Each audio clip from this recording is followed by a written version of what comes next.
Hujambo Espresso Talk Today community. Akwaba to the Espresso Talk Today show. Welcome to the Espresso Talk Today show. I'm Amma Robin, host of this great and groundbreaking podcast show. If you are just joining the Espresso Talk Today show, then I wish you an especially happy and hearty Akwaba, or welcome, to this show and to the Espresso Talk Today community. Our community of amiable intellectuals welcomes everyone. Here we discuss concepts and ideas, we listen to concepts and ideas, and we share concepts and ideas. Nothing is off the table here, and this is how we grow and thrive as a community. Asante Sana to all who are joining us today. Well, today's show is in honor of the late and very great Reverend Dr. Martin Luther King Jr. And we're focusing on Dr. King today because of the Martin Luther King Jr. holiday, and it's approaching. It's held on the third Monday of January in the United States. This important day recognizes and honors the courageous and important contributions of Dr. King. He really transformed not only the United States and the hearts and minds of many people who were pretty hard-hearted, but he actually transformed the entire planet. Dr. Martin Luther King Jr. was born on April 15th, 1929. That really made me think about that Dr. King would have been 95 years old this year in 2023. Think about it. Wow, that just gives such perspective, I think. He would have been 95 years old. I know some people who are 95 years old. Not a whole lot, but I do know some. So he did not live or die very long ago. He didn't live way back in history long, long ago. He lived and died recently. And that really made me think. So, Martin Luther King Day was made into a federal holiday in 1983, also not long ago. President Ronald Reagan signed the bill making MLK Day into a federal holiday on November 2nd, 1983. That really makes me think too. That must have been so hard for him. Really hard, because Reagan opposed vehemently, almost violently opposed making this day into a holiday. President Reagan wasn't exactly a fan of Dr. King or anything that Dr. King stood for. There is so much to say today about Martin Luther King, but I think it's better to let his own words speak for himself. Don't you? That just sounds better, right? And so that's what we're going to do today. Dr. King is known for his great speeches, but no, we're not going to listen to a speech today. But he's also known for, or he really should be known for, his great essays and books. Yeah, that's right. He was really an avid and prolific writer. And many people don't know this. But everyone knows about his I Have a Dream speech. But what about his letter from a Birmingham jail? Wow. Really, really, really wow. If you've read it, then you know exactly what I mean. And I'm sure you'll agree. Today, we will read one of Dr. King's lesser known but incredibly impactful essays called An Experiment in Love. Written in 1958, Dr. King wrote this essay 5 years before his insightful letter from a Birmingham jail, and fully 10 years, exactly 10 years, before his assassination. An Experiment in Love examines 6 essential principles of Dr. King's philosophy on nonviolence. This essay also debunks popular misconceptions about nonviolence and it considers how these 6 principles should be used in guiding any successful movement of nonviolent resistance. And that includes today. You'll see, or you'll hear. Dr. King's essay is read today by Espresso Talk Today team member Ben Koponen. I know that you guys all remember Ben. He's joined many of our Uncommon Conversations, and he recently read 2 of the Kwanzaa stories, and he read and led an amazing discussion about the book Black Rage. It's time. So get into a comfortable position, take a deep breath, quiet the mind, and let's get started, community. An experiment in love. In my weekly remarks as president of the Resistance Committee, I stressed that the use of violence in our struggle would be both impractical and immoral. To meet hate with retaliatory hate would do nothing but intensify the existence of evil in the universe. Hate begets hate, violence begets violence, toughness begets a greater toughness. We must meet the forces of hate with the power of love. We must meet physical force with soul free. Our aim must never be to defeat or humiliate the white man, but to win his friendship and understanding. In a real sense, Montgomery's Negroes showed themselves willing to grapple with a new approach to the crisis in race relations. It is probably true that most of them did not believe in nonviolence as a philosophy of life, but because of their confidence in their leaders, and because nonviolence was presented to them as a simple expression of Christianity in action, they were willing to use it as a technique. Admittedly, nonviolence is, in the truest sense, not a strategy one uses simply because it is expedient at the moment. Nonviolence is ultimately a way of life whereby men live because of their sheer morality through their claim. But even granting this, the willingness to use nonviolence as a technique is a step forward, for he who goes this far is more likely to adopt nonviolence later as a way of life. It must be emphasized that nonviolent resistance is not a method for cowards. It does resist. If one uses this method because he is afraid or merely because he lacks the instruments of violence, he is not truly nonviolent. This is why Gandhi often said that if cowardice is the only alternative to violence, it is better to fight. He made this statement conscious of the fact that there is always another alternative. No individual or group needs submit to any wrong, nor need they use violence to right that wrong. There is the way of nonviolent resistance. This is ultimately the way of the strong man. It is not a method of stagnant passivity. The phrase passive resistance often gives the false impression that this is a sort of do-nothing method in which the resistor quietly and passively accepts evil. But nothing is further from the truth. For while the nonviolent resistor is passive in the sense that he is not physically aggressive towards his opponent, his mind and emotions are always active, constantly seeking to persuade his opponent that he is wrong. The method is passive physically, but strongly active spiritually. It is not passive non-resistance to evil, it is an active nonviolent resistance against evil.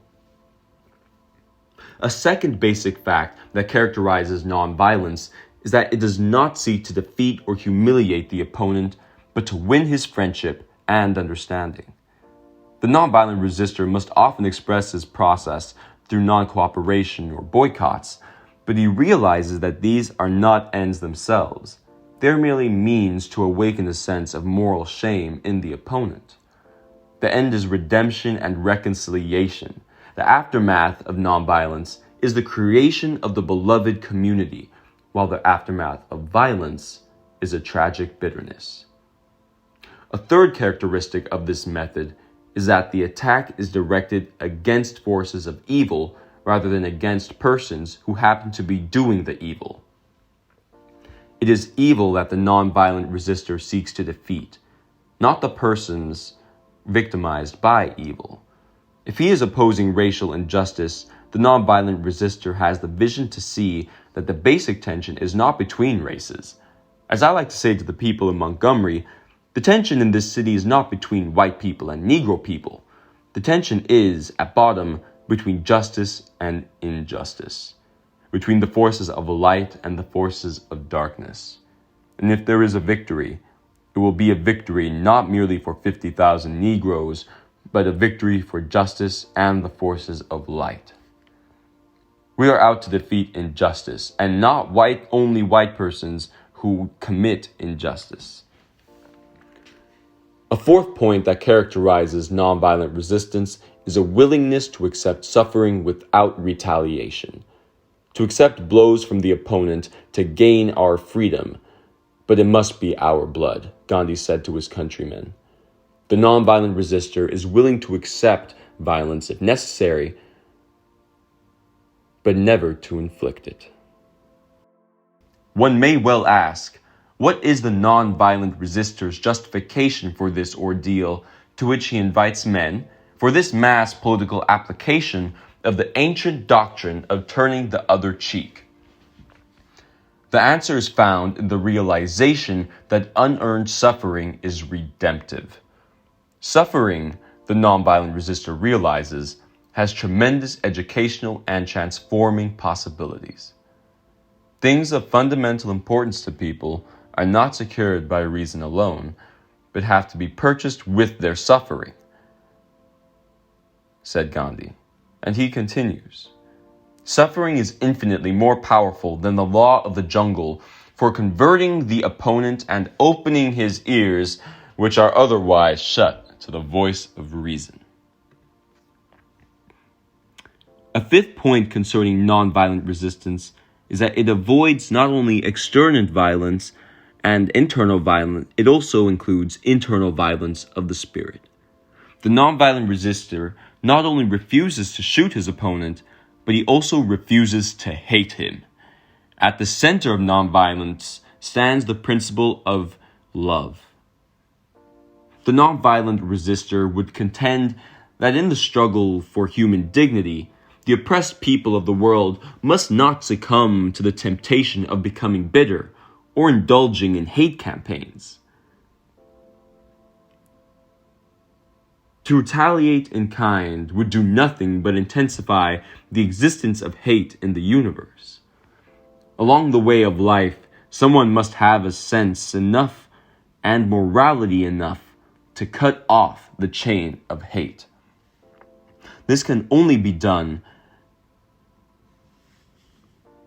by projecting the ethic of love to the center of our lives. And in speaking of love at this point, we are not referring to some sentimental or affectionate emotion. It would be nonsense to urge men to love their oppressors in an affectionate sense. Love in this connection means understanding, redemptive goodwill. When we speak of loving those who oppose us, we refer to neither eros nor philia. We speak of a love which is expressed in the Greek word agape. Agape means understanding, redeeming goodwill for all men. It is an overflowing love which is purely spontaneous, unmotivated, groundless, and creative. It is not set in motion by any quality or function of its object. It is the love of God operating in the human heart.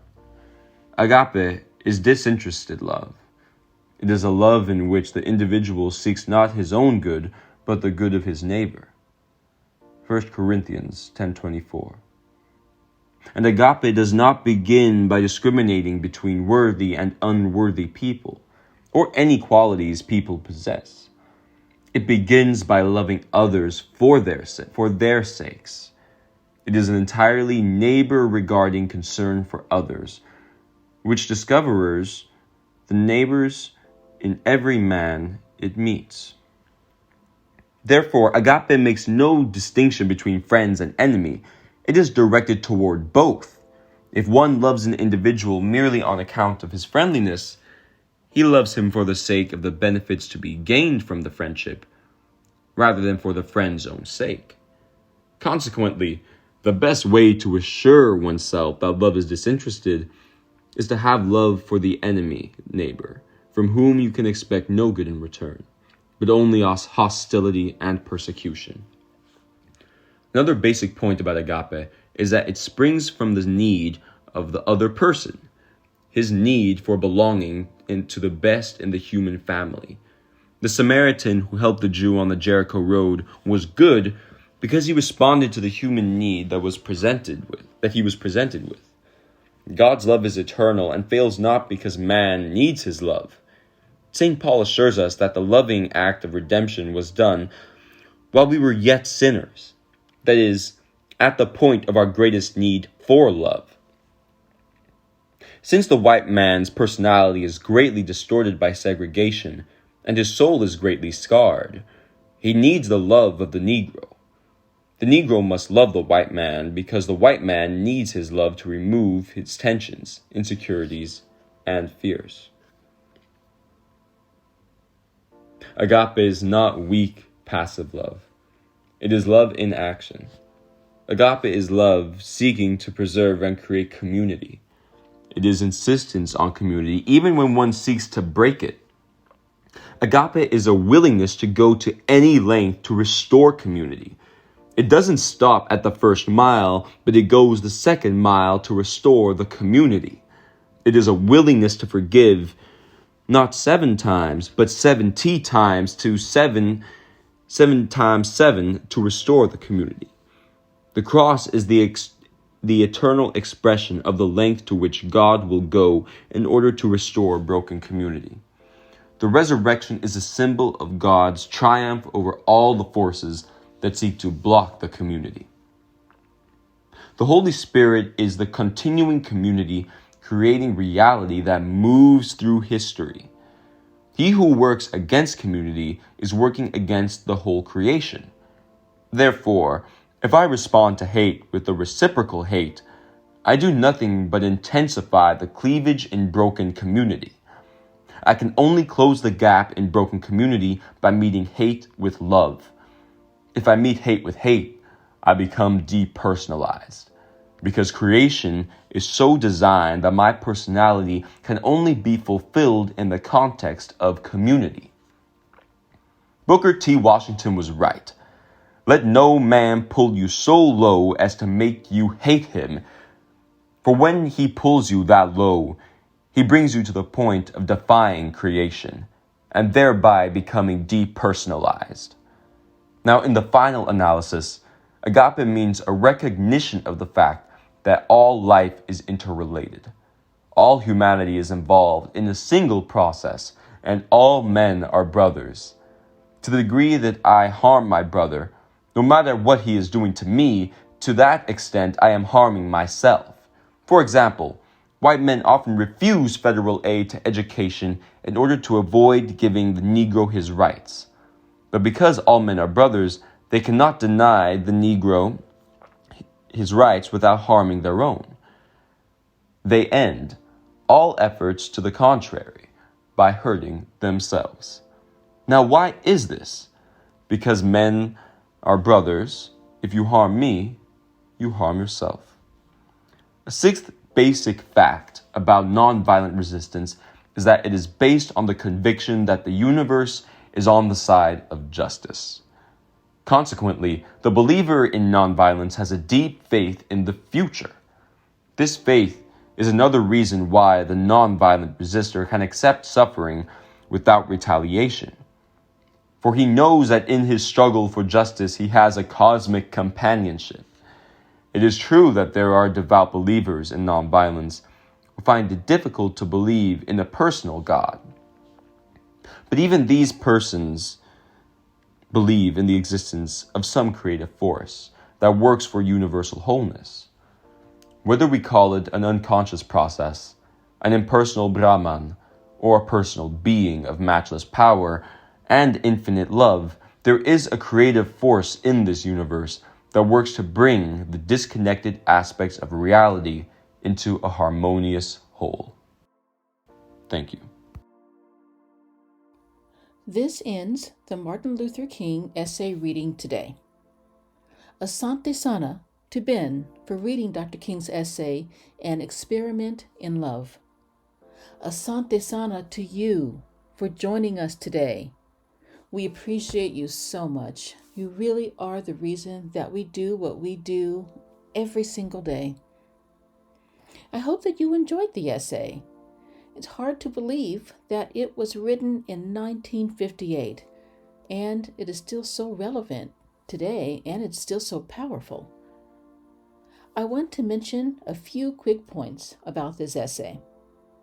Number 1, Dr. King addresses the tendencies to mistake nonviolence for passivity. He points out that nonviolent resistance is not a form of cowardice, but rather of courage. I'm going to repeat that. He points out that nonviolent resistance is not a form of cowardice, but rather of courage. It really does resist. The civil rights movement, the Black Power movements, and other modern movements like the anti-Vietnam War movements, they all show the power of nonviolent resistance. Number 2, Dr. King notes that nonviolence does not seek to defeat or humiliate the opponent, but rather to win their friendship and understanding. Now, I don't imagine that the protesters and the Klan will go home singing Kumbaya together, but I do think that there will develop a level of respect for the courage of the protesters. Number 3, and this third point is pretty radical, I think. Dr. King appeals to the nonviolent resistors, the protesters, to recognize that those who perpetuate violence are often victims themselves. Those people who are doing the violence are often victims themselves. The attack should be against evil rather than against the perpetuators of evil. Honestly, I've got to be honest here. I have trouble thinking about, President Donald Trump and Ted Cruz and Marjorie Taylor Greene as victims. I got trouble with that. But this is one of the demands of nonviolent resistance. It just shows that I have some work to do, and I'm willing to do it. Okay. Number 4, this fourth point would also be difficult for me. Gotta admit this again. Nonviolent resistance requires a willingness to accept suffering without retaliation. Honestly, I do not believe in suffering. Anyone who knows me knows that I don't do suffering. But I don't think that I would actually retaliate either. Rather, I would defend myself, or I would defend others who are being attacked. The belief in this philosophy, though, is what caused Dr. King to accept imprisonment on numerous occasions. I mean, he was arrested so many times, and he didn't fight it. That, to me, takes courage and character.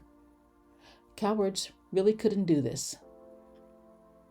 Number 5, the fifth point, I think, is the central point of the essay and of nonviolent resistance itself.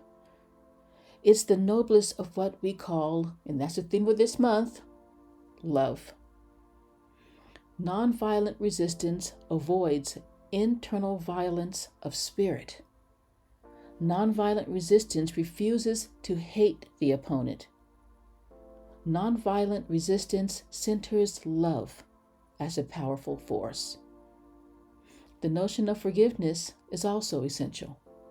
And love and forgiveness are the foundation for many religions and spiritual beliefs. I do believe that this is essential, that love is essential to all nonviolent resistance movements. Hate can never be a part of the fight for peace. Number 6, this is the last one. This final point is that nonviolence is a force for justice. It understands that the universe is on the side of justice, and all that justice entails, such as peace and love and fairness and equality and everything that goes into making up justice. So the universe is on the side of peace, on the side of justice. Okay, those are my thoughts. My thoughts. What did you think of those 6 points? Did any of them resonate with you? Did you think that they were relevant today, or maybe not?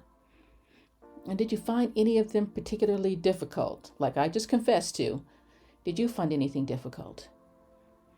Remember, this is where we discuss everything. So that means that you can critique Dr. King's work and his ideas. You can critique his methods. You can critique this show for discussing this essay or for any reason. As I said, nothing is off the table. And I would love to hear your thoughts about these elements of nonviolent resistance. Do you think that nonviolent resistance would be effective against the far-right racist, misogynist, homophobic, anti-immigration, bigoted people who want to control women's bodies? Would nonviolent resistance stop the aggressive, hot-tempered, anti-democratic people, the anti-democracy people who stormed the U.S. Capitol on January 6th and who just stormed the Capitol in Brazil? Would nonviolent resistance stop Putin's aggression in Ukraine or stop Palestinian apartheid in Israel? What do you think? If you want to read more about the works of Dr. Martin Luther King, and I really hope that you do, and I highly recommend the indispensable book, A Testament of Hope, The Essential Writings and Speeches of Dr. Martin Luther King, Jr. This book has been described as, and I'm quoting here, required reading for every human being with a clicking mind and a ticking heart, end quote. I mean, that's pretty powerful, and I totally agree with it. You can join us every day to discuss these issues on Instagram at AmaRobinL, formerly Espresso Talk Today. You can leave your questions, you can leave comments, reflections, just about anything that you want to say. We want to hear from you, and we are here for you. If you think other people would be interested in discussing these topics, then please, really, feel free to send it to them. We got to start talking about these issues, and we got to keep talking about them. Well, happy Martin Luther King Day. Rest in peace and love, Dr. Martin Luther King. I'm Ama Robin for Espresso Talk Today. And remember, now more than ever, strength, soul, and reparations. Ashe, community.